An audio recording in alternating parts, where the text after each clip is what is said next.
Hi అండి. ముందు వీడియోలో హ్యాండ్స్ కటింగ్ చూపించాను కదా. ఈ రోజు వీడియోలో back part, front part, shape belt ఈ మూడు కూడా ఇదే వీడియోలో చూపిస్తాను. హ్యాండ్స్ కట్ చేసిన తర్వాత బ్యాక్ పార్ట్ కట్ చేయాలి. ఫ్రంట్ పార్ట్ అయితే కట్ చేయకూడదు, షేప్ బెల్ట్ కూడా కట్ చేయకూడదు. మనకి క్లాత్ అనేది అడ్జస్ట్మెంట్ అవ్వదన్నమాట. ఇది బ్యాక్ కట్ చేస్తున్నానండి. అంటే వీళ్ళకి ఫ్రంట్ వచ్చేసి హుక్స్ అనమాట, బ్యాక్ అంతా కూడా క్లోజే ఉంటుంది కాబట్టి ఫోల్డింగ్ అనేది నా వైపు పెట్టుకున్నాను. ఇక్కడ ఎల్ స్కేల్ సహాయంతో స్ట్రైట్గా లైన్ వేసుకున్నాను. ఒక ½ ఇంచ్ అనేది ఎక్స్ట్రా తీసుకున్నాను. వీళ్ళకి కొంచెం హైట్ కూడా పెంచమన్నారు. ఇంకొక ½ ఇంచ్ హైట్ అయితే పెంచాను. మొత్తానికి దగ్గర ఒక 1 ఇంచ్ అయితే పెరిగిందండి ఖర్చులతో కలిపి. మనం తీసుకున్న ఆది బ్లౌజ్లో బ్యాక్ పార్ట్లో మెయిన్ డాట్ ఉంటుంది కదా, ఆ మెయిన్ డాట్ అనేది ముందు ఆర్మ్ లూజ్ ఎంత ఉందో చూస్తాను. ఎందుకంటే డీప్ నెక్ బ్లౌజ్ అండి. వీళ్ళకి ఆర్మ్ లూజ్కి 1 ఇంచ్ కప్పితే చెస్ట్ అనేది ఈజీగా వచ్చేస్తుంది అనమాట. నాకు వచ్చేసి 7 మీద 7 గీతలు 8 గీతలు దగ్గర 8వ నెంబర్కి దగ్గరలో ఉందన్నమాట. కొంచెం సరిగ్గా పట్టుకోండి. పైన షోల్డర్ కుట్టు తగ్గించి సైడ్ జాయింట్ ఫస్ట్ కుట్టు వరకు ఎంత వచ్చిందో చెక్ చేసుకోండి. పైన షోల్డర్ కుట్టు తగ్గించి సైడ్ జాయింట్ ఫస్ట్ కుట్టు వరకు నాకు 7 మీద 8 గీతల వరకు వచ్చిందండి. అంటే ఇది వచ్చేసి మనకి మామూలు సైజు బ్లౌజ్ అనమాట, మరీ పెద్ద సైజు కాదు. 8వ నెంబర్ అనుకోండి. 7 మీద 7 గీతలు అయితే దీనికి 1 ఇంచ్ కలిపితే 8 మీద 7 గీతలు. ఓకేనా. పావుతకు 9 ఇంచులు అనేది వీళ్ళకి చెస్ట్ అనమాట. ఆ తర్వాత మనం తీసుకున్న ఆది బ్లౌజ్ ఉంది కదా, కింద ఖర్చులు వదిలేసి పైన ఖర్చులతో కలిపి మార్కింగ్ వేసుకుని స్ట్రైట్గా లైన్ వేసేసుకోండి. తర్వాత వచ్చేసి మనం తీసుకున్న ఆది బ్లౌజ్లో నెక్ డీప్, వీపు పార్ట్ హైట్ ఖర్చులతో కలిపి మార్కింగ్ వేసుకోవాలి. వీళ్ళు కొంచెం హైట్ పెంచమన్నారు కదా, నెక్ కూడా దింపమన్నారండి. ఓకే. పైన కూడా చెస్ట్ లూజ్ అనేది 8 మీద 7 గీతలు, పావుతకు 9, ఎక్స్ట్రా ఖర్చు కోసం 2 ఇంచులు తీసుకోండి. ఇలా స్ట్రైట్గా లైన్ వేసుకోండి. ఇక నాకు కింద పైన కొంచెం చేంజెస్ అయినాయి. నేను ఇక్కడ కొంచెం 8.7 తీసుకోవాలి. ఇది 8.7. ఓకేనా. ఈ పైన కూడా 8.7 తీసుకోవాలి. నేను 9.7 తీసేసుకున్నాను. ఎక్స్ట్రా ఖర్చు కోసం 2 ఇంచులు. మళ్ళీ స్కేల్ తోటి స్ట్రైట్గా ఇలా లైన్ వేసేసేయండి. ఇక్కడ కూడా అంతే. ఎక్స్ట్రా ఖర్చు కోసం ఇక్కడ 2 ఇంచులు తీసుకోండి, సరిపోతుంది. అంతేనండి. ఇప్పుడు నెక్స్ట్ వచ్చేసి మనం తీసుకున్న ఆది బ్లౌజ్లో వీపు పార్ట్ హైట్ ఖర్చులతో కలిపి మార్కింగ్ వేసుకోండి. నేను నెక్ కూడా కిందకి దింపుతున్నాను. వాళ్ళు హైట్ పెంచమన్నారు కదా, నెక్ కూడా దింపమన్నారు. కింద మనకి ఎంతైతే పట్టి ఖర్చులు కావాలో అంత వదిలేసుకుని ఖర్చులతో కలిపి మార్కింగ్ వేసుకోండి. నెక్ విడ్త్ వచ్చేసి 2.5, ఎక్స్ట్రా ఖర్చు కోసం 1/4 ఇంచు, కింద 3 ఇంచులు. అంతే. ఇలా స్ట్రైట్గా లైన్ వేయండి. పైన నుంచి కింద వరకు క్రాస్గా పక్కన నెక్ పక్కన ఒక 1/4 ఇంచ్ ఉంది కదా, అది గుర్తుపెట్టుకోండి. కింద రౌండ్గా తీసేసుకోండి. ఇప్పుడు చిన్న సైజు షోల్డరు నెక్ పక్కన ఒక 1/4 ఇంచ్ మార్కింగ్ వేసాను కదా, అక్కడ నుంచి చిన్న సైజు షోల్డర్ మార్కింగ్ వేసుకుని పక్కన ఒక 1/2 ఇంచు ఎక్స్ట్రా తీసుకోండి. ఫుల్ షోల్డర్ నాకు 5.5 వచ్చింది. నేను కింద కూడా 5.5 ఇస్తాను, కానీ ఇక్కడ ఫోల్డింగ్ అనేది చూసారా నా వైపుకి ఎక్కువ వచ్చేసింది, సాగిపోయింది అనమాట. సో నాకు ఇక్కడ కరెక్ట్గా తెలీదు కాబట్టి నేను ఇక్కడ చూసుకుంటున్నాను. ఇక్కడ నాకు ఎంత వచ్చిందో అంతే ఇక్కడ పెట్టుకుంటున్నాను అనమాట. స్ట్రైట్గా లైన్ రావడానికి అంతే, ఇంకంతకు మించి ఇక్కడ ఏం లేదు. స్ట్రైట్గా లైన్ రావడానికి చంక డౌన్ 6 ఇంచులు తీసుకున్నానండి. సరిపోకపోతే నెక్ని కిందకైనా దింపుకోవాలి, మనకి చంక డౌన్ కిందకైనా దింపుకోవాలి, పైకన్నా పెంచుకోవాలి. ఈ ఎల్ షేప్ ఇచ్చిన తర్వాత ఇక్కడ వచ్చేసి నాకు 1.5 కన్నా కొంచెం తక్కువ తీసుకోండి, 1.5 లాగా తీసుకోండి. కరువు తిరిగిన చోట నీట్గా కరువు అనేది తిప్పేసుకోండి. షోల్డర్ దగ్గర కావాల్సినంత ఖర్చు వదిలేయండి. కరువు స్కేల్ తోటి నీట్గా ఇలా కరువు అనేది తిప్పేసుకోవాలి. ఇప్పుడు నెక్స్ట్ వచ్చేసి షోల్డర్ దగ్గర కావాల్సినంత ఖర్చు వదిలేసుకుని గీత కింద నుంచి కొలుచుకోండి ఇలాగా. సో నాకైతే 8 ఇంచులకి అయితే 2 గీతలు తక్కువ 8 ఇంచులు మ్యాచ్ అవ్వాలి. సో నాకైతే మ్యాచ్ అవ్వట్లేదు. ఇక్కడ చెస్ట్ అనేది కరెక్ట్గా రావట్లేదు. నేను ఇక్కడ స్ట్రైట్గా లైన్ వేసుకుంటే తెలిసిపోతుంది. ఎందుకంటే అక్కడ నెక్ దగ్గర ఉన్న ఫోల్డింగ్ అనేది సాగినట్టుందనమాట. ఇది కరెక్ట్గా పాయింట్. సో ఇప్పుడు నేను చెక్ చేసుకుంటున్నాను కరెక్ట్గా 7 మీద 7 గీతలు వచ్చిందా అని. నాకైతే వచ్చిందండి. కాజా పట్టి వదిలేసి ఉక్సు పట్టి వరకు ఎంత వచ్చింది చూసుకోండి. కాజా పట్టి వదిలేసి ఉక్సు పట్టి వరకు నాకు వచ్చేసి 28 ఇంచులు అయితే వచ్చింది. అంటే మన 4వ భాగం వచ్చేసి 7 కన్నా 7 ఇంచులు, డాట్ కోసం 1 ఇంచు కలిపితే 8 ఇంచులు. సగానికి ఒక మార్కింగ్ వేశాను. అటు ఒక 1/2 ఇంచు, ఇటు ఒక 1/2 ఇంచు. హైట్ వచ్చేసి 3.5 ఇంచులు అలా తీసుకున్నాను. ఇప్పుడు ఎలాగైతే మార్కింగ్ వేసామో సేమ్ అదే విధంగా కటింగ్ చేసుకోవాలి. ఈ బ్లౌజ్ హ్యాండ్ కటింగ్ ఆల్రెడీ మన ఛానల్లో ఉంది, ముందు వీడియోలోనే ఉంది. ఎవరికైనా ఇంట్రెస్ట్ ఉన్న వాళ్ళు ఒకసారి అయితే చూడండి. ఇలా నీట్గా కట్ చేసుకుంటూ వెళ్ళిపోండి. ఇక్కడ కూడా అంతే. ఇటు సైడ్ కూడా నెక్ వైపు కూడా అంతే. ఇలాగా ఇక్కడ కట్ చేసేయండి. డాట్స్ వచ్చిన చోట టక్స్ పెట్టేసుకోండి ఇలాగా. ఇక్కడ కూడా అంతే. అడుగు భాగంలో ఒక మార్కింగ్ అయితే వేసేసేయండి. ఇక్కడ ఒక మార్కింగు. ఇప్పుడు నెక్స్ట్ వచ్చేసి ఈ కోరాస్ ఉన్నాయి కదా మన వైపుకు ఉండాలండి, ఎందుకంటే ఫ్రంట్ ఓపెన్ కదా. క్రాస్ కటింగ్ క్రాస్గా పెట్టేసుకోండి. ఇలాగా క్రాస్గా పెట్టేసుకుని చక్కగా మార్కింగ్ వేసేసుకోండి.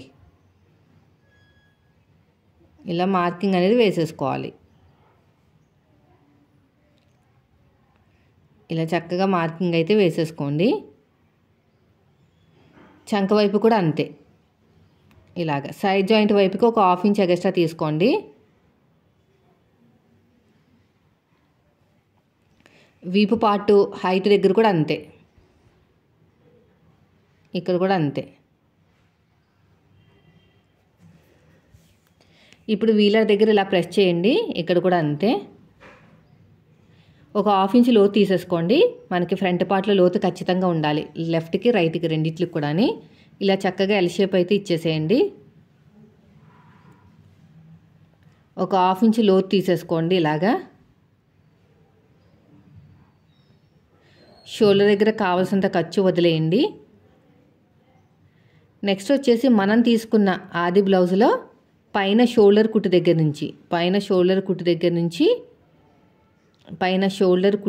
నుంచి కింద షేప్ బెల్ట్ ఖర్చులతో కలిపి ఎంత వచ్చింది చూడండి. నాకు వచ్చేసి 12 మీద 7 గీతలు. పైన షోల్డర్ దగ్గర కావాల్సినంత ఖర్చు వదిలేసుకుని 12 మీద 7 గీతలకైతే మార్కింగ్ వేశాను. ఈ ఎల్ స్కేల్ తీసుకుని ఇలా స్ట్రైట్గా లైన్ వేసేసేయండి.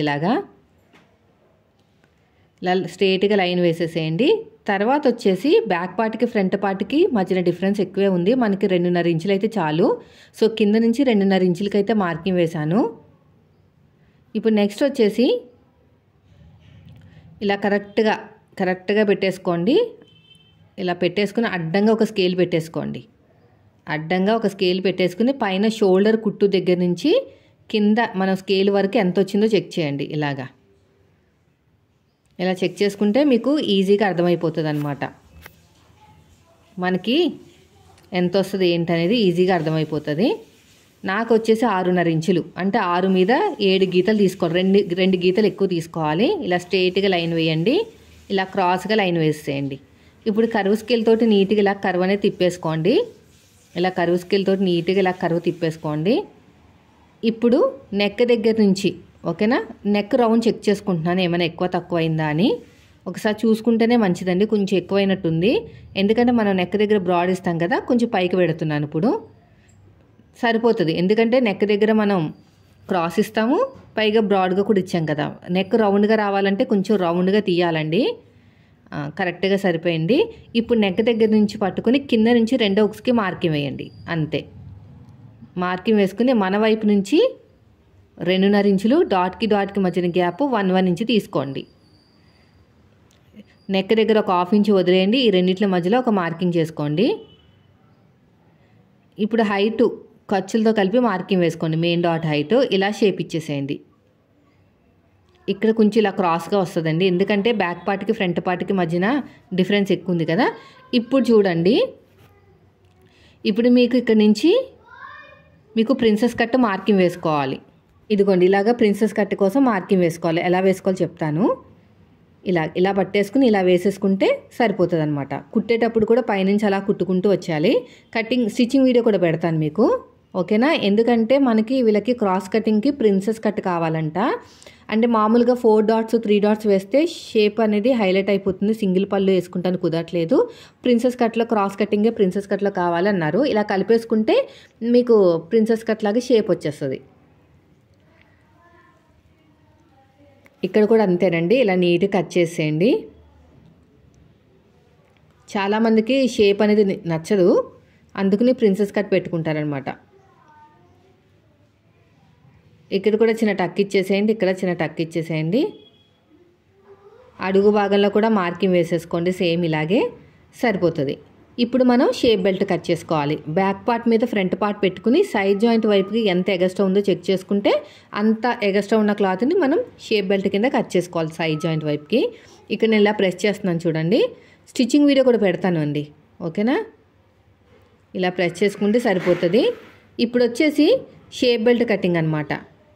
ఇలా బ్యాక్ పార్ట్ మీద ఫ్రంట్ పార్ట్ పెట్టేసుకుని సైడ్ జాయింట్ వైపుకి, బ్యాక్ పార్ట్ మీద ఫ్రంట్ పార్ట్ పెట్టేసుకుని సైడ్ జాయింట్ వైపుకి ఒక 1/4 ఇంచ్ టేపుని పైకి వదిలేయండి. ఒక పావు ఇంచు టేపుని పైకి వదిలేస్తే మనకి 2.5 ఇంచులు అయితే వచ్చింది.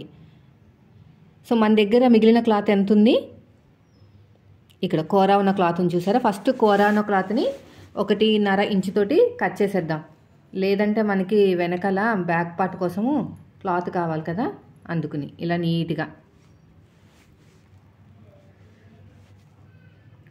కట్ చేసేసుకోండి. బ్యాక్ పార్ట్ జాయిన్ చేసేటప్పుడు మనం పట్టి అతకాలన్నమాట కుట్టేటప్పుడు.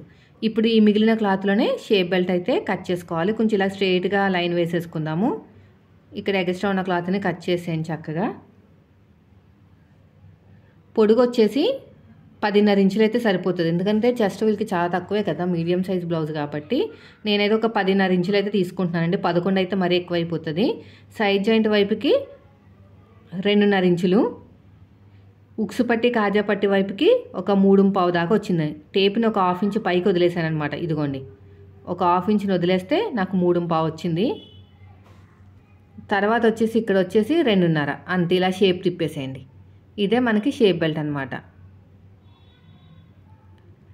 ఇప్పుడు మనం ఎలాగైతే మార్కింగ్ వేసామో సేమ్ అదే విధంగా కటింగ్ చేసేసుకోవాలి. రెండవ లేయర్ కూడా కట్ చేసుకోండి మీ దగ్గర ఉంటే, లేకపోయినా కూడా వేరే క్లాత్ అయినా కట్ చేసుకోండి, కానీ ఖచ్చితంగా 2 లేయర్స్ అయితే ఉండాలి. ఇంకొకటి కూడా అంతే.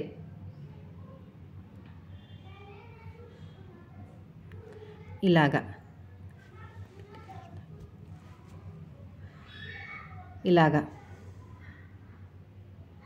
ఇలా నీట్గా కట్ చేసేయండి.